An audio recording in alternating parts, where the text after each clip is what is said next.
നമ്മളിന്ന് പറയാൻ പോണത് വിജയ് സേതുപതിയുടെ കരിയറിലെ ഏറ്റവും മികച്ച പടമായ മഹാരാജയാണ്. ആദ്യം മുതൽ അവസാനം വരെ ട്വിസ്റ്റുകൾ കൊണ്ട് നിറഞ്ഞ ഈ പടം വിജയ് സേതുപതിയുടെ കരിയറിലെ തന്നെ നമ്പർ 1 ആണ്. അപ്പോൾ നമുക്ക് കഥയിലോട്ട് കടന്നാലോ? എൻ്റെ പേര് അനന്തു മധു. നമുക്ക് കഥയിലോട്ട് കിടക്കാം. 2009 ഒരു മുടിവെട്ട് കടയിൽ ഒരാളുടെ കീഴിൽ മഹാരാജ മുടിവെട്ടുകാരനായി ജോലി ചെയ്യുകയാണ്. നാളെ തൻ്റെ ഭാര്യയുടെ ജന്മദിനമായതുകൊണ്ട് അവധി വേണമെന്ന് ചോദിക്കുന്നു. അവധിയൊക്കെ തരാം, അതിനു പകരം ഇന്ന് വരുന്ന എല്ലാ കസ്റ്റമേഴ്സിനെയും നീ തന്നെ അങ്ങ് ഡീല് ചെയ്തേക്കണമെന്ന് മുതലാളി പറയുന്നു. അങ്ങനെ അടുത്ത ദിവസം തൻ്റെ മകൾക്ക് ഒരു പാവ മേടിച്ചുകൊണ്ടിരിക്കുകയായിരുന്നു മഹാരാജ. പെട്ടെന്ന് ഒരു ലോറി വന്ന് അയാളുടെ വീട് ഇടിച്ച് തകർക്കുന്നു. സ്പോട്ടിൽ തന്നെ ഭാര്യ മരിക്കുകയാണ്. ഇനി വർഷം 2024. ഇപ്പോൾ മഹാരാജയ്ക്ക് സ്വന്തമായ ഒരു മുടിവെട്ട് കടയുണ്ട്. മകളുടെ പേര് ജ്യോതി. അവൾ പഠിച്ചുകൊണ്ടിരിക്കുകയാണ്. പഠിത്തത്തിൽ അത്ര പോരെങ്കിലും സ്പോർട്സിൽ കില്ലാടിയാണ്. അതുകൊണ്ട് തന്നെ ഏറ്റവും ഇഷ്ടപ്പെട്ട ടീച്ചർ PT ടീച്ചറായ മമതയാണ്. അന്ന് അപകടത്തിൽ ഒരു വേസ്റ്റ് ബിൻ കുഞ്ഞായിരുന്ന ജ്യോതിയുടെ മുകളിൽ വീഴുകയും അങ്ങനെ അവൾ രക്ഷപ്പെടുകയും ചെയ്യുന്നു. അതുകൊണ്ട് ആ വേസ്റ്റ് ബിന്നിനെ ലക്ഷ്മി എന്ന് പേര് നൽകി കുറിയൊക്കെ ചാർത്തിക്കൊണ്ട് ഒരു ദൈവമായിട്ട് അവർ കരുതുന്നു. മഹാരാജയുടെ ജീവിതം വളരെ സിമ്പിളാണ്. വീട് വിട്ടാൽ ബാർബർ ഷോപ്പ് വിട്ടാൽ വീട്. ആഴ്ചയിൽ ഒരിക്കൽ ജ്യോതിയുമായി കടപ്പുറത്തും മറ്റും സ്ഥിരമായി പോകാറുണ്ട്. മഹാരാജ ഒരു സാധാരണക്കാരനാണ്. എന്നാൽ അയാളുടെ പീക്ക് ലെവലിലെത്തുന്ന ഒരു സംഭവമുണ്ട്. ഒരു ദിവസം ജ്യോതിയുടെ സ്കൂളിൽ നിന്നും മഹാരാജയെ വിളിക്കുന്നു. ഫംഗ്ഷനിടയിൽ ടീച്ചർമാർക്ക് കൊടുക്കാൻ വെച്ചിരുന്ന വെൽക്കം ഡ്രിങ്കിൽ മദ്യം കലർത്തിയത് ജ്യോതിയാണെന്ന് സ്കൂളിൻ്റെ ഉടമസ്ഥൻ പറയുന്നു. കൂടാതെ ആ വെൽക്കം ഡ്രിങ്ക് കളക്ടർ കുടിക്കുകയും ചെയ്യുന്നു. സാർ, തൻ്റെ മകൾ അങ്ങനെയൊന്നും ചെയ്യില്ല. വളരെ കർക്കശക്കാരനായിരുന്ന ആ ഉടമസ്ഥൻ ജ്യോതിയല്ല ചെയ്തതെങ്കിൽ തൻ്റെ മകളുടെ ബാഗിൽ എങ്ങനെയാണ് ആ മദ്യക്കുപ്പി വന്നതെന്ന് ചോദിക്കുന്നു. അതും പറഞ്ഞ് ഉടമസ്ഥനും മഹാരാജയും കയർത്തുകൊണ്ടിരിക്കുമ്പോൾ വേറെ ഒരു കുട്ടിയെയും കൊണ്ട് മമത അവിടെ വരികയാണ്. അവൾ ഒരു വീഡിയോ കാണിച്ച് ഇവനാണ് ചെയ്തതെന്ന് പറയുന്നു. ആ ഉടമസ്ഥൻ വളരെ ഈഗോയിസ്റ്റ് ആയതുകൊണ്ട് മറ്റുള്ളവരെ കുറ്റം പറഞ്ഞിട്ട് മഹാരാജയോടും ജ്യോതിയോടും അവിടെ നിന്ന് പൊക്കോളാൻ പറയുന്നു. എന്നാൽ മഹാരാജ പോകാൻ തയ്യാറായില്ല.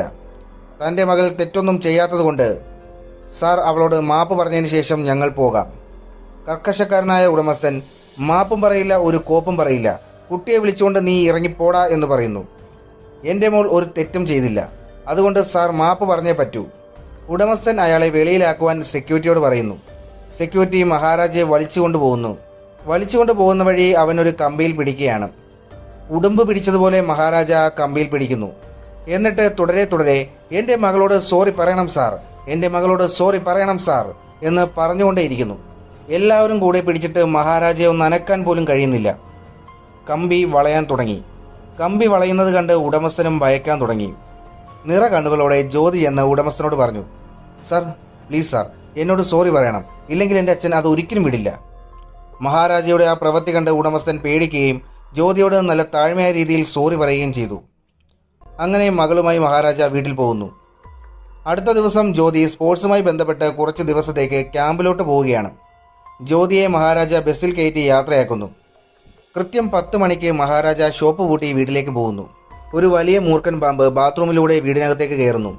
തലയ്ക്കും കാലിനുമൊക്കെ പരിക്കേറ്റ് ബോധം നഷ്ടപ്പെട്ട് താഴെ കിടക്കുന്ന മഹാരാജയുടെ ദേഹത്തു കൂടി ഇഴഞ്ഞ് ജനലിലൂടെ പുറത്തേക്ക് പോകുന്നു. പാമ്പ് പോകുന്ന വഴി ഒരു ഗ്ലാസ് തട്ടി താഴെ വീഴുന്നു. ആ ശബ്ദം കേട്ട് മഹാരാജ ഉണരുന്നു. അടുത്ത സീനിൽ ഒരു കാറിൻ്റെ സർവീസ് സ്റ്റേഷൻ കാണിക്കുന്നു. അവിടേക്ക് ഒരു കൗൺസിലർ കാറിൽ വന്നിറങ്ങുകയാണ്. എന്നിട്ട് അവിടുത്തെ മാനേജരെ പൊതിരെ തല്ലുന്നു. കാർ സർവീസിനെന്നാൽ അത് സർവീസ് ചെയ്യണം, അല്ലാതെ എൻ്റെ സാധനങ്ങൾ അടിച്ചു മാറ്റരുത്. എവിടെടാ എൻ്റെ സൺഗ്ലാസ് എന്നും പറഞ്ഞുകൊണ്ടാണ് തല്ലുന്നത്. ആ സമയം കാർ സർവീസ് ഡെലിവർ ചെയ്ത മുത്തു അവിടെ വരികയാണ്. മാനേജർ അവനെ ചൂണ്ടിക്കാട്ടി അവനാണ് സാർ സർവീസ് ചെയ്തതെന്ന് പറയുന്നു. കൗൺസിലർ നേരെ ചെന്ന് അവനെ അടിച്ചതിന് ശേഷം പറയുന്നു, നാളെ എനിക്കെൻ്റെ കണ്ണാടി കിട്ടണം, ഇല്ലെങ്കിൽ നിന്റെ അന്ത്യമായിരിക്കും. അതും പറഞ്ഞുകൊണ്ട് ഒരടിയും കൂടെ കൊടുത്തിട്ട് അയാൾ അവിടെ നിന്ന് പോകുന്നു.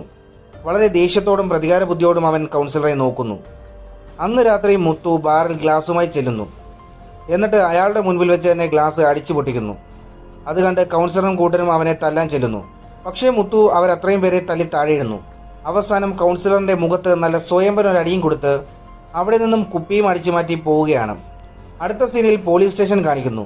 ഒരു കള്ളനെ പൊതിരെ തല്ലുകയാണ്. അവിടെ നമ്മുടെ മഹാരാജ എത്തിയിട്ടുണ്ട്. ഒരു പരാതി കൊടുക്കാൻ വേണ്ടിയാണ് വന്നിരിക്കുന്നത്. പോലീസ് ചോദിക്കുമ്പോൾ മഹാരാജ പറയുന്നത് ഇങ്ങനെയാണ്, സാർ, എൻ്റെ പേര് മഹാരാജ. KK നഗറിൽ എനിക്കൊരു ബാർബർ ഷോപ്പ് ഉണ്ട്. വീട് പള്ളിത്തോട്ടിലാണ്. ഇന്നലെ ഒരു 10 മണിയായിട്ടുണ്ടാവും. ഞാൻ കടയടച്ച് വീട്ടിലേക്ക് വന്നു. എപ്പോഴും പുറത്തുള്ള ചെടിച്ചട്ടിയിലാണ് താക്കോൽ വെക്കുന്നത്. അത് അവിടുന്ന് തന്നെ ഞാൻ എടുത്തു. വാതിൽ തുറന്ന് അകത്തേക്ക് പോയി. പിന്നെ ഹാളിൽ ചെന്ന് ലൈറ്റ് ഇട്ടു. തോളത്ത് നിന്ന് ബാഗ് എടുത്ത് താഴെ വെച്ചു. ഡ്രസ്സ് മാറാനായിട്ട് റൂമിൽ ചെന്ന് ഡ്രസ്സ് മാറി. പെട്ടെന്ന് എൻ്റെ പിന്നിൽ ടപ്പോ എന്നൊരു ശബ്ദം കേട്ടു. ഞാൻ അതെന്താണെന്ന് തിരിഞ്ഞു നോക്കി. 2 പേര് മുഖം മൂടിയിട്ടിട്ടുണ്ടായിരുന്നു. അതിലൊരുത്തൻ പിന്നിൽ നിന്ന് എൻ്റെ അടുത്തേക്ക് വന്നു. ഞാൻ അയാളോട് ആരാണെന്ന് ചോദിച്ചു. അപ്പോൾ പെട്ടെന്ന് അയാൾ എൻ്റെ വായ പൊത്തി മുറുകെ പിടിച്ചു. ഞാൻ അയാളുടെ കയ്യിൽ കടിച്ചു. അവിടെ മൂന്നാമതൊരാൾ ഒളിഞ്ഞിരിക്കുന്നതായി തോന്നി. പെട്ടെന്നാണ് ഒരു ഇരുമ്പ് കമ്പി കൊണ്ട് ആരോ എൻ്റെ തലക്കടിച്ചു. അപ്പോഴേക്കും എൻ്റെ ബോധം പോയി. ഇരുട്ട് കയറിയിട്ട് ഒന്നും കാണാൻ പറ്റിയില്ല. 3 പേര് എന്നെ താഴെയിട്ട് മാറി മാറി തല്ലി. അതിനുശേഷം എൻ്റെ ലക്ഷ്മിയും കൊണ്ടുപോയി. എങ്ങനെയെങ്കിലും എൻ്റെ ലക്ഷ്മിയെ ഒന്ന് കണ്ടുപിടിച്ച് തരണം. ലക്ഷ്മി ആരാ മഹാരാജ? മകളാണോ? അല്ല സാർ, ലക്ഷ്മി. ഭാര്യയാണോ? അല്ല. പണമോ ആഭരണമോ? അല്ല സാർ, ലക്ഷ്മി. അത് എന്താണെന്ന് തെളിച്ച് പറ. Sir Lakshmi. Waste bin sir. Waste ബിന്നോ? പിന്നെ ഒരു വേസ്റ്റ് ബിന്നിന് വേണ്ടിയാണോ നീ കംപ്ലൈന്റ് തരാൻ വന്നത്? എൻ്റെ മകൾ ക്യാമ്പിൽ പോയിരിക്കുക. അവൾ വരുന്നതിന് മുമ്പ് അവളെ രക്ഷിച്ച ഞങ്ങളുടെ ലക്ഷ്മിയെ എങ്ങനെയെങ്കിലും കണ്ടുപിടിച്ച് തരണം. അത് കേട്ടതും അയാളുടെ ത്രെഡ് ഇളകി. മഹാരാജയെ പൊതിരെ തല്ലി. ഇയാളെ പുറത്താക്കാൻ പറഞ്ഞു. എന്നാൽ മഹാരാജ അവിടെ നിന്ന് പോകാൻ തയ്യാറായിരുന്നില്ല. മഹാരാജയെ അവിടെയുള്ള എല്ലാവരും കൂടി വലിച്ചേച്ച് കൊണ്ടുപോയി. മഹാരാജ ഒരു കമ്പിയിൽ പിടിച്ചു. പിന്നെ മഹാരാജയെ അവിടെ നിന്ന് അനക്കാൻ അവർക്കാർക്കും കഴിഞ്ഞിട്ടില്ല. അവർ വലിക്കുന്നതനുസരിച്ച് കമ്പി ഇളകാൻ തുടങ്ങി. കമ്പി തകർന്ന് ഷെൽഫ് താഴെ വീഴുന്നു. ഷെൽഫിൽ നിന്ന് ഒരു മൂർഖൻ പാമ്പും താഴെ വീഴുന്നു. അത് കണ്ട് പേടിച്ച് എല്ലാവരും പുറത്തേക്കോടി. മഹാരാജ തൻ്റെ കൈകൊണ്ട് പാമ്പിനെ എടുത്തുകൊണ്ട് പുറത്തേക്ക് വന്നു. ഇപ്പുറത്ത് SI ഒരു മോഷണ കേസ് അന്വേഷിക്കുകയാണ്. ഒരു കൈക്കൂലിക്കാരനായ തഹസിൽദാരുടെ വീട്ടിൽ നിന്ന് 82 പവൻ മോഷണം പോയി. കള്ളനെ കണ്ടുപിടിച്ച് SI അവിടെ തെളിവെടുപ്പിന് വന്നിരിക്കുകയാണ്. തഹസിൽദാർ ഒരു അഹങ്കാരിയും കൈക്കൂലിക്കാരനുമാണ്. കൂടാതെ SIയോട് മോശമായ രീതിയിൽ സംസാരിക്കുന്നുമുണ്ട്. സ്വർണം കൊടുത്തതിന് ശേഷം ഐഡന്റിഫൈ ചെയ്തിട്ട് ഒപ്പിടാൻ പറയുന്നു. അയാൾ ഒപ്പിട്ടതിന് ശേഷം കള്ളനുമായി വെളിയിലേക്ക് പോകുന്നു. തഹസിൽദാരും ഭാര്യയും വീണ്ടും വന്നിട്ട് സാർ ഇതെല്ലാം റോൾ ഗോൾഡ് ആണെന്ന് പറയുന്നു. SI കള്ളനെ വിളിച്ച് വീണ്ടും പൊതിരെ തല്ലുന്നു. കള്ളൻ തഹസിൽദാരുമായി ചേർന്നാണ് ഇത് ചെയ്തതെന്ന് SIയോട് പറയുകയാണ്. SI തിരിച്ച് കള്ളക്കേസ് കൊടുക്കുന്നു. മുക്കുമണ്ടം കാണിച്ച് ഗവൺമെന്റിനെ പറ്റിക്കുവാണോ എന്ന് പറഞ്ഞ് അയാളെ പേടിപ്പിക്കുന്നു. എന്നിട്ട് അയാളോട് പോകാൻ പറയുന്നു. സത്യത്തിൽ SIയും കള്ളനും ചേർന്ന് ആ കൈക്കൂലിക്കാരനായ തഹസിൽദാരുടെ കയ്യിൽ നിന്നും 82 പവൻ അടിച്ചു മാറ്റുകയായിരുന്നു. ആ കേസ് കഴിഞ്ഞ് SI സ്റ്റേഷനിൽ തിരിച്ചു വരുമ്പോൾ ആകെ അലങ്കോലമായി കിടക്കുന്നു. കാരണക്കാരനായ മഹാരാജയെ വിളിപ്പിക്കുകയും ചെയ്യുന്നു. മഹാരാജ സെയിം കഥ വീണ്ടും റിപ്പീറ്റ് ചെയ്യുന്നു. സഹികെട്ട SI മഹാരാജയെ അടിച്ച് വെളിയിലാക്കുന്നു. എന്നിട്ട് തോക്ക് ചൂണ്ടിയിട്ട് ഇവിടെ നിന്ന് പൊക്കോ, ഇല്ലെങ്കിൽ നിന്നെ കൊന്നുകളയുമെന്ന് പറയുന്നു. മഹാരാജ അവിടുന്ന് പോകുന്നു. പക്ഷേ മഹാരാജ വീണ്ടും വരികയാണ്. എൻ്റെ ലക്ഷ്മിയെ കണ്ടെത്തി തന്നാൽ 5 ലക്ഷം തരാമെന്ന് ഓഫർ ചെയ്യുന്നു. നല്ലവനായ SI അത് എഗ്രി ചെയ്യുന്നു. SIയും കൂട്ടരും മഹാരാജയുടെ വീട്ടിൽ വരുന്നു. അവിടെ വലുതായിട്ട് തെളിവൊന്നും കിട്ടുന്നില്ല. ആകപ്പാടെ അവിടെയെല്ലാം അലങ്കോലമായി കിടക്കുന്നു. പാതി കഴിച്ച ചോറും ചിക്കൻ്റെ എല്ലുമുണ്ട്. ഇൻസ്പെക്ടർ വേസ്റ്റ് ബിന്നിൻ്റെ ഫോട്ടോ എടുക്കുന്നുണ്ട്. മഹാരാജയുടെ കയ്യിൽ 15 ലക്ഷം രൂപ ഫിക്സഡ് ഡെപ്പോസിറ്റ് ഉള്ളത് പാസ്ബുക്കിൽ നിന്നും അറിയുന്നു. ഇവിടെ ജ്യോതി എന്തുകൊണ്ടാണ് താൻ വിളിച്ചിട്ട് ഫോൺ എടുക്കാത്തതെന്ന് ചോദിച്ച് അവിടുത്തെ വിശേഷമൊക്കെ പറഞ്ഞുകൊണ്ട് മഹാരാജയ്ക്ക് ഒരു വീഡിയോ അയക്കുകയാണ്. ആ വീഡിയോ മഹാരാജ കണ്ടിട്ട് റെസ്പോണ്ട് ചെയ്യുന്നില്ല. പോലീസുകാരുടെ ഇടയിലുള്ള ചർച്ചയിൽ വേസ്റ്റ് ബിന്നിൽ എന്തോ വിലമതിക്കാത്തതുണ്ട്, ഇല്ലെങ്കിൽ ഇയാൾ 5 ലക്ഷം ഓഫർ ചെയ്യുമോ എന്നൊക്കെ സംശയം പറയുന്നുണ്ട്. ഇനി കാണിക്കാൻ പോണത് വില്ലനെയാണ്. ഇതാണ് നമ്മുടെ വില്ലനും അയാളുടെ കൂട്ടാളിയും. വില്ലനും കൂട്ടാളിയും ചേർന്ന് ഒരു വീട് കവർ ചെയ്യുകയാണ്. ഇവരുടെ രീതി എന്താണെന്നാൽ ഒരു വീട് സെലക്ട് ചെയ്യും, എന്നിട്ട് ആ വീട്ടിൽ കയറി കവർ ചെയ്യും. ആ വീട്ടിൽ തന്നെ കുക്ക് ചെയ്ത് ആഹാരം കഴിക്കും. എന്നിട്ട് ചെറിയ പെൺപിള്ളാരെ പീഡിപ്പിക്കും. അവസാനം ഗ്യാസ് പൊട്ടിച്ച് അവരെ മുഴുവൻ കൊന്നുകളഞ്ഞ് കടന്നു കളയും. ഇത്രയൊക്കെ കാണിക്കുന്ന ദുഷ്ടനായ വില്ലനാണെങ്കിലും നല്ലൊരു ഭാര്യയും മകളും ഉണ്ട് അയാൾക്ക്. കൂടാതെ അയാൾക്ക് അവരെന്നാൽ വളരെ ജീവനാണ്. അവരുടെ മുൻപിൽ ഇയാളൊരു ഇലക്ട്രിക് ഷോപ്പ് ഉടമയാണ്. അയാളുടെ വീടിൻ്റെ മുകളിൽ മഹാരാജയുടെ ലക്ഷ്മി ഇരിപ്പുണ്ട്. അതായത് മഹാരാജയുടെ വീട്ടിൽ കയറിയത് ഇവരാകാനാണ് സാധ്യത. ഈ വില്ലന്റെ മകളുടെ പുറത്ത് പൊള്ളലേൽക്കുന്നുണ്ട്. നല്ല പൊള്ളലായതുകൊണ്ട് തന്നെ അയാൾ ഓയിൽമെന്റ് തേച്ച് കൊടുക്കുന്നുമുണ്ട്. അയാൾക്ക് മകളെന്ന് പറഞ്ഞാൽ ജീവനാണ്. അതുകൊണ്ട് അവളുടെ ഇഷ്ടം നിറവേറ്റാൻ എത്ര കോടി ചെലവാക്കാനും അയാൾക്ക് മടിയില്ല. തന്റെ ഭാര്യയ്ക്കും മകൾക്കും ഒരു കുറവും വരാതെ ലക്ഷറിയായിട്ട് ജീവിക്കാൻ വേണ്ടിയാണ് അയാൾ കവർച്ച തന്നെ നടത്തുന്നത്. ഇവിടെ പോലീസ് വേസ്റ്റ് ബിൻ തേടി അലയുകയാണ്. എല്ലാ കടയിലും തേടുന്നുണ്ട്. മഹാരാജ അത് കിട്ടുന്നതുവരെ പോലീസ് സ്റ്റേഷനിൽ തന്നെ നിൽക്കുന്നു. പോലീസ് പറയുന്ന കാര്യങ്ങളൊക്കെ ചെയ്ത് അവരുടെ ആട്ടും തുപ്പും അടിയും ഒക്കെ കേട്ട് അവിടെ നിൽക്കുകയാണ്. ഇപ്പുറത്ത് ജ്യോതി സ്പോർട്സ് കോമ്പറ്റീഷനിൽ പങ്കെടുക്കുന്നു. ഹെഡ് കോൺസ്റ്റബിൾ വേസ്റ്റ് ബിൻ അന്വേഷിച്ച് കടയിൽ ചെല്ലുമ്പോൾ ലീവിലായിരുന്ന ഒരു കില്ലാടിയായ പോലീസ് ഓഫീസർ രാജയെ കാണുകയാണ്. SI പറഞ്ഞിട്ട് അയാളെയും ഇത് അന്വേഷിക്കാൻ കൂടെ കൂട്ടുന്നു. അപ്പോഴാണ് മുത്തുവിനെ കാണാനില്ലെന്നും പറഞ്ഞ് സർവീസ് സെന്ററിലെ മാനേജർ പോലീസ് സ്റ്റേഷനിൽ വരുന്നത്. അങ്ങേരുടെ അടുത്തിയെന്ന് മഹാരാജ ആ ഫോട്ടോ നോക്കുന്നു. പഴയ സീനിൽ പാമ്പ് പോകുമ്പോൾ മഹാരാജ ഉണരുന്നുണ്ടല്ലോ. അപ്പോൾ ഒരു ബില്ല് താഴെ കിടക്കുന്ന കാണുന്നു. അതിൽ നിന്നും ഒരു വെഹിക്കിൾ നമ്പർ കിട്ടുകയാണ്. അതിന്റെ ഓണറെ കണ്ടെത്തി ബാറിൽ ചെല്ലുമ്പോൾ മുത്തുവാണ് ആ കാർ കൊണ്ടുപോയതെന്ന് അറിയുന്നു. അങ്ങനെ വന്നവരിൽ ഒരാൾ മുത്തുവാണെന്ന് മഹാരാജയ്ക്ക് മനസ്സിലാവുന്നു. മഹാരാജ ബാറിലുണ്ടായിരുന്ന സമയത്താണ് മുത്തു കൗൺസിലറെ അടിക്കുന്നത്. അതുകൊണ്ട് തന്നെ മുത്തുവിനെ ഫോളോ ചെയ്ത് ഒരു പഴയ പ്രിന്റിംഗ് ഫാക്ടറിയിൽ എത്തുകയാണ്. അവിടെ വെച്ച് മഹാരാജയെ മുത്തുവിന്റെ ആൾക്കാർ പിടിക്കുകയാണ്. എന്റെ പുറകെ മണപ്പിച്ചു വന്നവന്റെ കൈവെട്ടാൻ മുത്തു പറയുന്നു.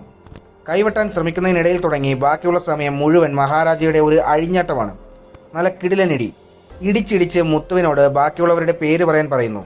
മഹാരാജയുടെ മർദ്ദനത്തിൽ വേദന കൊണ്ട് മുത്തു, ഒരു പോലീസ് ഉദ്യോഗസ്ഥനുണ്ട്, നിന്റെ അടുത്ത സ്റ്റേഷനിലാണ്, വേണമെങ്കിൽ പോയി കണ്ടെത്ത് എന്ന് പറഞ്ഞ് അവിടെ നിന്ന് ഓടുകയാണ്. മഹാരാജ അവനെ വിടുന്നില്ല. പുറകെ പോയിട്ട് അവന്റെ തല വെട്ടുകയാണ്. അതായത് മഹാരാജ പോലീസ് സ്റ്റേഷനിൽ വന്നിരിക്കുന്നത് ആ ഒരു പോലീസ് ഉദ്യോഗസ്ഥനെ അന്വേഷിച്ചാണ്. മുത്തുവിന്റെ മിസ്സിംഗുമായി ബന്ധപ്പെട്ട് കൗൺസിലറെ പോലീസ് സ്റ്റേഷനിൽ വിളിക്കുന്നുണ്ടെങ്കിലും അയാളിൽ നിന്ന് ഒരു വിവരവും ലഭിക്കുന്നില്ല. പക്ഷേ കുറച്ച് സമയത്തേക്ക് മഹാരാജ പിടിക്കപ്പെടുമോ എന്നൊരു സീൻ അവിടെ ക്രിയേറ്റ് ആകുന്നുണ്ട്. കാരണം മഹാരാജയെ കൗൺസിലർ കണ്ടിട്ടുണ്ട്. അയാൾക്ക് മഹാരാജ എന്ന പേര് മറന്നുപോയതുകൊണ്ടും അയാളുടെ പെടലിക്ക് സാരമായ പരിക്കുള്ളത് കൊണ്ട് താഴെയിരിക്കുന്ന മഹാരാജയെ കാണാത്തത് കൊണ്ടും മഹാരാജ അവിടെ രക്ഷപ്പെടുകയാണ്. പോലീസുകാർ വേസ്റ്റ് ബിൻ അന്വേഷിക്കുമ്പോൾ മഹാരാജ മുത്തു പറഞ്ഞ പോലീസിനെ അന്വേഷിക്കുകയാണ്. വില്ലനാണെങ്കിൽ തന്റെ മകളുടെ ആദ്യ ബർത്ത്ഡേക്ക് സ്വർണ്ണമാല മേടിക്കാനുള്ള തിടുക്കത്തിലാണ്. പോലീസ് ഉദ്യോഗസ്ഥരാണെങ്കിൽ SI പറഞ്ഞനുസരിച്ച് ഡ്യൂപ്ലിക്കേറ്റ് തയ്യാറാക്കുന്ന തിടുക്കത്തിലും. ജ്യോതിയാണെങ്കിൽ സ്പോർട്സുമായി ബന്ധപ്പെട്ട് മമതയോട് സംസാരിച്ചുകൊണ്ടിരിക്കുന്നു. വില്ലൻ ഒരു പ്രത്യേക മോഡൽ മകൾക്ക് വേണ്ടി അവിടെ ബുക്ക് ചെയ്യുന്നു. നല്ല വിലയുള്ള മോഡലാണ്. അത് പണിത് റെഡിയാക്കാൻ 2 ദിവസം വേണം, അതായത് ജന്മദിനത്തിന്റെ അന്ന്. അതുകൊണ്ട് തന്നെ 2 ദിവസത്തിന് ശേഷം ജന്മദിനത്തിന്റെ അന്ന് മാലയും മേടിച്ചുകൊണ്ട് പോക്കറ്റിലിട്ട് വില്ലൻ തിരിച്ച് വീട്ടിലേക്ക് പോവുകയാണ്. ഭാര്യ പറഞ്ഞതനുസരിച്ച് താടി ഒന്ന് ഷേപ്പ് ചെയ്യാൻ വേണ്ടി ഒരു ബാർബർ ഷോപ്പിൽ കയറുന്നു. ആ ബാർബർ ഷോപ്പിൽ ചെല്ലുമ്പോഴാണ് ആദ്യത്തെ ടെസ്റ്റ്. മഹാരാജയുടെ ചെറുപ്പമാണ് കാണിക്കുന്നത്, അതായത് വില്ലന്റെ പാസ്റ്റ് ആണ് കാണിച്ചുകൊണ്ടിരുന്നത്. ബാർബർ ഷോപ്പിൽ വന്ന വില്ലൻ മഹാരാജയോട് റൂഡായിട്ടാണ് പെരുമാറുന്നത്. വില്ലന്റെ ഫോൺ കോളിൽ നിന്നും വില്ലന്റെ മകളുടെ ബർത്ത്ഡേ ഇന്നാണെന്നും അത് ഇന്ന സ്ഥലത്താണെന്നുമൊക്കെ മഹാരാജയ്ക്ക് മനസ്സിലാവുന്നു. താടി ട്രിം ചെയ്യാൻ പോകുമ്പോൾ ബാറ്ററി തീരുകയാണ്. ബാറ്ററി വാങ്ങാൻ മഹാരാജ പോകുന്ന സമയത്താണ് കൂട്ടാളിയുടെ ഫോൺ വരുന്നത്. ആരുമില്ലാത്തതുകൊണ്ട് തന്നെ അവർ സംസാരിക്കുന്നു. പത്രത്തിന്റെ ഫ്രണ്ട് പേജിൽ തന്നെ നമ്മൾ ചെയ്ത കവർച്ചകളെയും കൊലപാതകങ്ങളെയും റേപ്പുകളെയും കുറിച്ച് വാർത്ത വന്നിട്ടുണ്ട്. പോലീസിന് വല്ലതും തുമ്പ് കിട്ടിയിട്ടുണ്ടോ എന്നെനിക്കൊരു പേടിയുണ്ട്. നമ്മൾ അകപ്പെട്ടാൽ എല്ലാം തീർന്നു. എടാ, അങ്ങനൊന്നും ഉണ്ടാവില്ല, അത് വെറുതെ ന്യൂസ് കൊടുത്തതായിരിക്കും. നീ പേടിക്കണ്ട, ഈ ന്യൂസിലുള്ള കൊലപാതകൾ നമ്മളാണെന്ന് അവർക്ക് കണ്ടുപിടിക്കാൻ കഴിയില്ല. അതും പറഞ്ഞ് ഫോൺ കട്ട് ചെയ്ത് തിരിഞ്ഞു നോക്കുമ്പോൾ മഹാരാജ പുറകിൽ നിൽക്കുന്നു. അവനെല്ലാം കേട്ടെന്ന് വില്ലന് മനസ്സിലായി. താടി ട്രിം ചെയ്തതിന് ശേഷം എക്സ്ട്രാ പൈസ കൊടുത്തെങ്കിലും മഹാരാജ അത് മേടിക്കുന്നില്ല. വില്ലൻ വീട്ടിലെത്തുന്നു. അയാളുടെ മുഖത്ത് പിടിക്കപ്പെടുമോ എന്നുള്ള ഭീതിയുണ്ട്. പിടിക്കപ്പെട്ടാൽ തന്റെ കുടുംബം തകരും, എല്ലാം നശിക്കും. സമയമായപ്പോൾ കുഞ്ഞിന്റെ മാല നോക്കുമ്പോൾ അത് അവിടെയൊന്നും കാണുന്നില്ല. ആ മാല മഹാരാജയ്ക്ക് കടയിൽ നിന്ന് ലഭിക്കുകയാണ്. ബർത്ത്ഡേ അല്ലേ, പാവമെന്ന് കരുതി ആ മാല കൊടുക്കാൻ വേണ്ടി മഹാരാജ വില്ലന്റെ വീട്ടിൽ പോകുന്നു. വലിയ ആഘോഷമായിട്ടാണ് ബർത്ത്ഡേ ഒക്കെ നടത്തുന്നത്. വില്ലനും കൂട്ടാളിയും മാലയുടെ കാര്യം പറഞ്ഞ് പുറത്തുനിന്ന് സംസാരിക്കുമ്പോൾ മഹാരാജ മാലയുമായി വരികയാണ്. അപ്രതീക്ഷിതമായി പോലീസ് മഹാരാജയുടെ പുറകെ വന്ന് കൂട്ടാളിയെ ഷൂട്ട് ചെയ്ത് വില്ലനെയും കൊണ്ട് പോവുകയാണ്. വില്ലൻ മഹാരാജ ഒറ്റിയതാണെന്ന് തെറ്റിദ്ധരിക്കുന്നു. നാട്ടുകാരുടെ മുമ്പിൽ നാണം കെട്ട് വില്ലന്റെ ഭാര്യയും മകളും അയാളെ വീർത്തുകൊണ്ട് കരയുകയാണ്. ഇവിടെ ജ്യോതി ക്യാമ്പിൽ നിന്നും ബസ്സിൽ വീട്ടിലേക്ക് പോവുകയാണ്. പോലീസുകാരനായ രാജയും ഹെഡ് കോൺസ്റ്റബിളും ചേർന്ന് വേസ്റ്റ് ബിന്റെ ഡ്യൂപ്ലിക്കേറ്റ് തയ്യാറാക്കുന്നു. രാജ അത് കൃത്യമായി ഫോട്ടോയിൽ ഉള്ളതുപോലെ തന്നെ തയ്യാറാക്കുകയാണ്. ഇനി വേണ്ടത് പ്രതിയാണ്. അതുകൊണ്ട് തന്നെ നാട്ടിലുള്ള കള്ളന്മാരെയൊക്കെ SI വിളിക്കുന്നുണ്ട്. വേസ്റ്റ് ബിന്ന് കട്ടതേൽക്കാൻ ആരും തയ്യാറാകുന്നില്ല. കള്ളന്മാർക്കുമില്ലേ അഭിമാനം. അവസാനം പൈസ തരാമെന്ന് പറഞ്ഞപ്പോൾ രാജ അത് ഏറ്റെടുക്കുകയാണ്. അതനുസരിച്ച് SI സ്റ്റേഷനിൽ വിളിച്ചിട്ട് മഹാരാജയെ കൊണ്ട് ആ കഥ ഒന്നും കൂടി പറയിക്കാൻ പറയുന്നു. ഫോൺ കോൾ വഴി ആ കഥ രാജയെ കേൾപ്പിക്കാം. അപ്പോൾ അയാൾക്ക് സിറ്റുവേഷനൊക്കെ മനസ്സിലാവും. അങ്ങനെ മഹാരാജ വീണ്ടും കഥ പറയാൻ തുടരുന്നു. സെയിം കഥയാണ് മഹാരാജ പറയുന്നതെങ്കിലും വിഷ്വൽസ് കാണിക്കുന്നത് വേറെ രീതിയിലാണ്. അതായത് ജ്യോതിയുടെ സീനെല്ലാം കാണിച്ചത് പാസ്റ്റ് ആയിരുന്നു. അതായത് ജ്യോതി ക്യാമ്പിലുണ്ടായിരുന്ന സമയത്ത് അവളുടെ ഒരു ഫ്രണ്ടിന് അവളുടെ ഷൂ ഉപയോഗിക്കാൻ കൊടുക്കാറുണ്ടായിരുന്നു. വീട്ടിലേക്ക് യാത്ര തിരിക്കുന്ന വഴി ആ റെഡ് കളർ ഷൂ അവൾക്ക് ഫ്രീ ആയി നൽകുകയും എന്നിട്ട് മഹാരാജയോട് അതേ റെഡ് കളർ ഷൂ വേണമെന്ന് ഫോട്ടോ അയച്ച് ആവശ്യപ്പെടുകയും ചെയ്യുന്നു. അപ്പോഴാണ് മെയിൻ വില്ലനും രാജയും മുത്തുവും ചേർന്ന് മഹാരാജയെ തീർക്കാൻ വീട്ടിൽ ഒളിച്ചിരിക്കുന്നത്. മഹാരാജ കൃത്യം ഷോപ്പ് അടച്ച് 10 മണിക്ക് വീട്ടിൽ എല്ലാ ദിവസവും എത്താറുണ്ടെന്ന് അവർക്കറിയാം. അതനുസരിച്ചാണ് അവർ അവിടെ വന്നിരിക്കുന്നത്. പക്ഷേ ഷൂ അന്വേഷിച്ച് പോയ മഹാരാജ സെയിം കളർ ഷൂ കിട്ടാൻ വേണ്ടി കുറേ നേരം ആ ഷോപ്പിൽ ചിലവഴിക്കുന്നു. ജ്യോതി ബസ്സിൽ വന്നിറങ്ങി വീട്ടിൽ കയറുന്നു. ചെടിച്ചട്ടിൽ നിന്നും താക്കോലെടുത്ത് വാതിൽ തുറന്ന് അകത്ത് കയറുന്നു. ബാഗ് തൂക്കുന്നു. അകത്ത് പോയി ഡ്രസ്സ് മാറുന്നു. പെട്ടെന്നൊരു സൗണ്ട് കേട്ട് തിരിഞ്ഞു നോക്കുമ്പോൾ ഒരാൾ ജ്യോതിയുടെ മുഖം കൈകൾ കൊണ്ട് മൂടി അനങ്ങാൻ കഴിയാത്ത വിധത്തിൽ മുറുകെ പിടിക്കുന്നു. അവൾ പ്രതികരിക്കുന്നുണ്ട്. പക്ഷേ മുത്തുവും കൂടെ ചേർന്ന് ജ്യോതിയെ ലോക്ക് ചെയ്യുകയാണ്. മുത്തു ഒരു തുണിയെടുത്ത് അവളുടെ കണ്ണ് മുറുകെ കെട്ടുന്നു. അവൾ അവരെ രണ്ടുപേരെയും തട്ടിമാറ്റി പുറത്തേക്ക് പോകാൻ ശ്രമിക്കുമ്പോൾ ഒരു വലിയ ചുറ്റിയ കൊണ്ട് വില്ലൻ അവളുടെ തലക്കടിക്കുകയാണ്. നിലത്ത് വീണ് അവളെ പൊതിരെ തല്ലി വില്ലൻ കലിപ്പ് തീർക്കുന്നു. പുറത്തിറങ്ങി 3 പേരും മഹാരാജ എവിടെയെന്ന് ഡിസ്കസ് ചെയ്യുകയാണ്. എന്നാൽ രാജയും മുത്തുവും ചേർന്ന് ജ്യോതിയെ പീഡിപ്പിക്കുകയാണ്. അവളെ ഉപദ്രവിച്ചതിന് ശേഷം കൊല്ലണ്ടേ എന്ന് വില്ലനോട് ചോദിക്കുമ്പോൾ, വേണ്ട, നമുക്ക് പോകാം, ഇതിലും വലിയ പ്രതികാരം അവന് ഞാൻ കൊടുക്കാനില്ല. ഇതാലോചിച്ച് അവൻ ജീവിതകാലം മുഴുവൻ വേദനയോടെ കഴിയും. ഷൂ വാങ്ങി മഹാരാജ അവിടെ എത്തുകയാണ്. ഏത് കളർ ഷൂ തേടി കടയിൽ ഇത്രയും നേരം അവൻ നിന്നുവോ ആ കളർ കിട്ടാതെ വേറെ ഒരു കളറുമായിട്ടാണ് അവൻ വരുന്നത്. അകത്ത് കയറി നോക്കുമ്പോൾ തന്റെ മകളുടെ കിടപ്പ് കണ്ട് അവൻ ഞെട്ടിത്തെറിച്ചു പോകുന്നു. പെട്ടെന്ന് തന്നെ തന്റെ ഫ്രണ്ടായ ഡോക്ടറുടെ ഹോസ്പിറ്റലിൽ എത്തിക്കുന്നു. അവിടേക്ക് മമതയും വിളിക്കുന്നു. പോലീസ് അറിയാതെ അവിടെ ട്രീറ്റ് ചെയ്യുകയാണ്. എന്നെ ഈ അടിച്ച് ഈ നിലയിലാക്കിയവനെ എനിക്ക് കാണണം. എന്തിനാണ് എന്നോട് ഇങ്ങനെ ചെയ്തതെന്ന് ചോദിക്കണം. മഹാരാജയോട് അവൾ ആവശ്യപ്പെടുകയാണ്. കൂടാതെ വന്നവരിൽ ഒരാളുടെ പുറകിൽ ഒരു മുഴയുണ്ടെന്നും അവൾ പറയുന്നു. പോലീസിനോട് വേസ്റ്റ് ബിൻ പോയ സംഭവം പറയുമ്പോൾ അവന്റെ കണ്ണിൽ നിന്നും കണ്ണീർ ഒഴുകുകയാണ്. ഈ കഥയെല്ലാം കേട്ട് രാജ ഞെട്ടുകയാണ്. രാജ ഒഴിഞ്ഞു മാറാൻ ശ്രമിക്കുന്നുണ്ടെങ്കിലും SI സമ്മതിക്കുന്നില്ല. കാരണം മഹാരാജയോട് സാധനം കിട്ടിയെന്നും പ്രതിയെ കണ്ടുപിടിച്ചെന്നും പറഞ്ഞുപോയി. അയാളെ വീട്ടിൽ പോലും വിടാതെ അവിടെ തന്നെ കിടത്തുന്നു. രാവിലെ തെളിവെടുപ്പിനായി മഹാരാജയുടെ വീട്ടിൽ കൊണ്ടുവരുന്നു. അയാൾ മഹാരാജ പറഞ്ഞ രീതിയിൽ തന്നെ എല്ലാം പറയുന്നുണ്ട്. പക്ഷേ ഒരു പോയിന്റിൽ വെച്ച് അയാളാണ് താൻ തേടിക്കൊണ്ടിരുന്ന പോലീസ് എന്ന് അവന് മനസ്സിലാകുകയാണ്. വിവരിക്കുന്നതിനിടയിൽ അയാൾ മുഖത്ത് കൈവെക്കുന്ന സീനുണ്ട്. അവിടെയാണ് മഹാരാജയ്ക്ക് കത്തുന്നത് താൻ അന്വേഷിക്കുന്ന പോലീസ് ഉദ്യോഗസ്ഥൻ ഇയാളാണെന്ന്. ജ്യോതി പറഞ്ഞ പോലെ മുഴ അയാളുടെ പുറകിലുണ്ടോ എന്ന് മഹാരാജ തപ്പി നോക്കുന്നു. മുഴ കണ്ട് മഹാരാജ അത് കൺഫേം ചെയ്യുകയാണ്. SI അവരോട് രണ്ടുപേരോടും സംസാരിച്ച് കോംപ്രമൈസ് ചെയ്യാൻ പറ്റുമെങ്കിൽ ചെയ്യുമെന്ന് പറയുന്നു. അങ്ങനെ സംസാരിക്കുന്നതിനിടയിൽ ജ്യോതിയെ വേണ്ടാത്ത രീതിയിൽ വിവരിക്കുന്നു. കൂടാതെ മനഃപൂർവ്വമുള്ള ഒരു കയ്യബദ്ധമാണെന്നും പറയുന്നു. വെറുതെ പോലീസിനോട് കളിച്ചാൽ വലിച്ചൊട്ടിക്കുമെന്ന് മഹാരാജയെ ഭീഷണിപ്പെടുത്തുന്നുണ്ട്. മഹാരാജ SIയോട് അയാളെ വെറുതെ വിട്ടേക്കാമെന്ന് പറയുന്നു. SI ചോദിക്കുന്നു, എടാ നിന്നെ അടിച്ചിട്ട് പോയാളെ വെറുതെ വിടണോ? അതെ സർ, വെറുതെ വിട്ടേക്ക്. എടാ ലക്ഷ്മിയെ തട്ടിക്കൊണ്ടുപോയാളെ വെറുതെ വിടാനാണോ നീ പറയുന്നത്? അതെ സർ, വെറുതെ വിട്ടേക്ക്. നിന്റെ കുഞ്ഞിനെ ഈ ഗതിയിലാക്കിയ ഈ മലരനെ വെറുതെ വിടാനാണോ നീ പറയുന്നത്? രാജ ഞെട്ടിപ്പോവുകയാണ്. SI അന്വേഷിക്കുന്നതിനിടയിൽ എല്ലാം അറിയുന്നുണ്ടായിരുന്നു.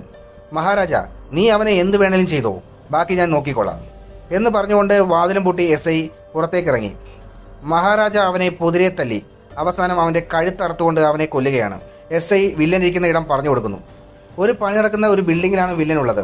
അവിടെ എത്തി മഹാരാജ വില്ലന്റെ ആൾക്കാരെ തല്ലുകയാണ്. കൂട്ടത്തിൽ ഒരാൾ വില്ലനെ വിവരമറിയിക്കുന്നു. വില്ലൻ അവിടെ എത്തുകയാണ്. വില്ലൻ അവിടെ എത്തി മഹാരാജയെ അടിക്കാൻ തുടങ്ങി. വില്ലനെ കണ്ട് മഹാരാജ ഞെട്ടുകയാണ്. തെറ്റിദ്ധാരണയുടെ പേരിൽ ഇങ്ങനൊരു പ്രതികാരം അയാളുടെ കയ്യിൽ നിന്നും ഉണ്ടാകുമെന്ന് മഹാരാജ പ്രതീക്ഷിച്ചിരുന്നില്ല. അടിയുടെ അവസാനം മഹാരാജ തിരിച്ചു തല്ലി വില്ലനെ അനങ്ങാൻ കഴിയാത്ത വിധത്തിലാക്കി. എന്തിനാണ് ഇങ്ങനെ ചെയ്തതെന്ന് മഹാരാജ ചോദിക്കുമ്പോൾ, നീ എന്നോട് ചെയ്തതിന് നിനക്ക് നല്ല ആറ്റം പണി തന്നില്ലേ? ജീവിതകാലം മുഴുവൻ നിന്റെ മകളെ ഓർത്ത് നീ ദുഃഖിക്കണം. ആ ഷോക്കിൽ നിന്നും നിന്റെ മകൾ ഒരിക്കലും പുറത്തു വരില്ല എന്നും പറഞ്ഞുകൊണ്ട് ഒരു രാക്ഷസനെ പോലെ ചിരിക്കുകയാണ്. ആ സമയത്ത് ജ്യോതിയും മമതയും അവിടെ വരികയാണ്. ഹോസ്പിറ്റലിൽ വെച്ച് തന്നെ ഈ നിലയിലാക്കി അയാളോട് എന്തിനിത് ചെയ്തെന്ന് ചോദിക്കണമെന്ന് ജ്യോതി ആവശ്യപ്പെട്ടിരുന്നു. ജ്യോതി അയാളോട് എന്തിനിങ്ങനെ ചെയ്തു എന്ന് നേരിട്ട് തന്നെ ചോദിക്കുന്നു. ഒരു രാക്ഷസനെ പോലെ ചിരിച്ചുകൊണ്ട് അയാൾ പറഞ്ഞു, ഇതിലും വലുത് ഞാൻ നിനക്ക് തരും. നിന്നെ ഒന്നും ഞാൻ വിടാൻ പോകുന്നില്ല. നിന്നെയൊക്കെ ഞാൻ കൊല്ലാക്കൊല ചെയ്യും. അത്രയ്ക്ക് കലിപ്പുണ്ട് നിന്റെ അച്ഛനോട്. എന്റെ ജീവിതം തകർത്ത നിങ്ങളെ മരണം വരെ ഞാൻ വേട്ടയാടും. അവൾ തൻ്റെ കയ്യിലുള്ള ഒരു മാല എടുത്തിട്ട് വില്ലന് നേരെ നീട്ടുന്നു. ഇതിനു വേണ്ടിയല്ലേ നീ ഇത്രയും ചെയ്തത്? കൊണ്ടുപോക്കോളൂ എന്ന് പറയുന്നു. അവൻ ആ മാല കാണുമ്പോഴാണ് ഓർക്കുന്നത് തൻ്റെ പുന്നാര മകൾക്ക് വേണ്ടി അവൻ മേടിച്ച മാലയാണെന്ന്. നിന്റെ ഈ അവസ്ഥയ്ക്ക് കാരണം ഞാനല്ല. ഞാൻ നിന്റെ മാല തിരിച്ചു തരാനാണ് വന്നത്. നീ അറസ്റ്റായതിനു ശേഷം മാല കൊടുക്കാൻ ഞാൻ നിന്റെ വീട്ടിൽ പോയിരുന്നു. മറ്റുള്ളവരുടെ ചോരയിൽ കുതിർന്ന ഈ മാല എൻ്റെ മകൾക്ക് വേണ്ട എന്നാണ് നിന്റെ ഭാര്യ പറഞ്ഞത്. പകരം ഒരു പാവക്കുട്ടി മേടിക്കാൻ ഞാൻ ഷോപ്പിൽ പോയ സമയം ഒരു ലോറി വന്ന് ഇടിച്ച് ലക്ഷ്മി കുഞ്ഞിൻ്റെ ദേഹത്ത് വീണുകൊണ്ട് അവൾ രക്ഷപ്പെട്ടു. മഹാരാജ അവനെ അതേപോലെ ഇട്ടിട്ട് മകൾക്കൊപ്പം യാത്രയായി. വില്ലൻ ജ്യോതിയുടെ മുതുകിൽ നോക്കുമ്പോൾ പെട്ടെന്ന് ചിരി നിൽക്കുകയാണ്. കാരണം തൻ്റെ മകളുടെ പൊള്ളിയ പാട് അവളുടെ പുറകിലുണ്ട്. അപ്പോഴാണ് അത് തൻ്റെ മകൾ അമ്മു ആണെന്ന് അയാൾക്ക് മനസ്സിലാകുന്നത്. അയാൾ ഉറക്കെ കരഞ്ഞുകൊണ്ട് മോളെ അമ്മു അമ്മു എന്ന് നിലവിളിച്ചു. മഹാരാജ മകളോട് താഴോട്ട് പോകാൻ പറഞ്ഞ് തിരിച്ചവൻ്റെ അടുത്ത് വന്നു. അതെൻ്റെ മോളട പന്നെ എന്ന് പറഞ്ഞ് ചവിട്ടിയിട്ട് താഴോട്ട് പോകുന്നു. അവൻ അമ്മു അമ്മു മോളെ എന്ന് പറഞ്ഞ് കരഞ്ഞുകൊണ്ടേയിരിക്കുകയാണ്. അവർ അവിടെ നിന്നും പോയി. തൻ്റെ സ്വന്തം മകളെയാണല്ലോ താൻ ഇങ്ങനെ ചെയ്തതെന്ന് ഓർത്ത് സ്വയം മുകളിൽ നിന്ന് താഴേക്ക് ചാടി ആത്മഹത്യ ചെയ്യുന്നു. അമ്മു നടന്നുപോയ ആ പാതകളിലേക്ക് അയാളുടെ ചോര ഇങ്ങനെ ഒലിച്ചിറങ്ങുകയാണ്.